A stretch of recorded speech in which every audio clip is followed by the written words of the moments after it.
This is the whole law of a full and happy life. Everything else is commentary. Every feeling makes a subconscious impression, and unless it is counteracted by a more powerful feeling of an opposite nature, must be expressed.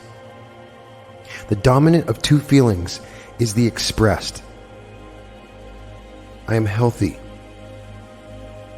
is a stronger feeling than I will be healthy. To feel I will be is to confess I am not. I am is stronger than I am not.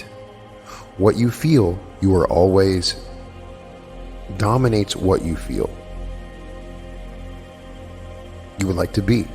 Therefore, to be realized, the wish must be felt as a state that is rather than a state that is not.